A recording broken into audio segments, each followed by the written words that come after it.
फातिमा बेटा, ये शादी का कार्ड है, जाके बिशारत अंकल को दे आओ।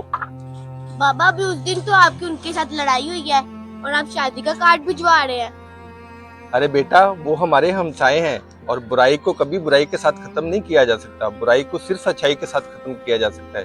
ये शादी का कार्ड पकड़ो और जाकर उनको देकर आओ। ठीक है अब्बा, दे आती हूँ। और हाँ, वापिस आकर खाना बना देना, मुझे बहुत भूख लगी है। ठीक है अब्बा, आके बना दूंगी।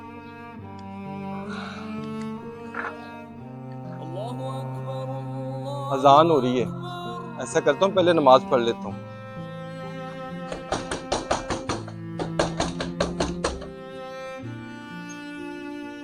तुम, मैंने मना किया था ना मेरे घर नहीं आना, फिर क्यों आई हो?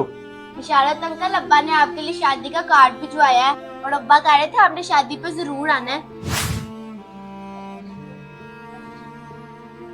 ठीक है बेटा, मैं जरूर आऊंगा।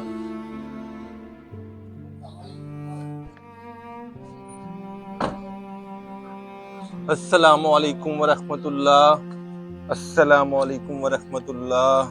अब्बा जी, खाना बन गया, आके खा लीजिए। बेटा, मैं खाना आकर खाऊंगा, अभी जाऊंगा मस्जिद नमाज पढ़ने। पर अब्बा जी, आपने तो नमाज पढ़ ली है, फिर मस्जिद क्यों जा रहे हैं नमाज पढ़ने? बेटा, मैंने सिर्फ सुन्नत नमाज पढ़ी है। तो अब्बा जी, फर्ज नमाज भी घर में पढ़ ली और आके खाना खा लें। बेटा, फर्ज नमाज मस्जिद में पढ़ी जाती है और सुन्नत नमाज घर में, ताकि घर में खैर बरकत हो। पर अब्बा जी, फर्ज नमाज घर में क्यों नहीं पढ़ते? कुरान पाक में अल्लाह पाक फरमाता है, व अकीमुस सलाता व अतुज़ ज़काता व अरक़ूमा मा अराकीन। अब्बा जी, इसके मायने ही मुझे समझाएं। बेटा, इसके मायने हैं नमाज पढ़ो और ज़कात दो और झुको झुकने वालों के साथ, यानी कि बाद जमात नमाज अदा करो। ठीक है अब्बा जी, आप मस्जिद में जाके नमाज पढ़ के आए, फिर हम खाना इकट्ठा खाएंगे। ठीक है बेटा। आजकल हमने मस्जिद में जाना छोड़ दिया है। मस्जिद अल्लाह का घर है, इसे कभी अकेला नहीं छोड़ना चाहिए। कोशिश किया करें नमाज बाजुमात अदा किया करें। हमारा मैसेज अच्छा लगे तो शेयर लाजमी कीजिएगा।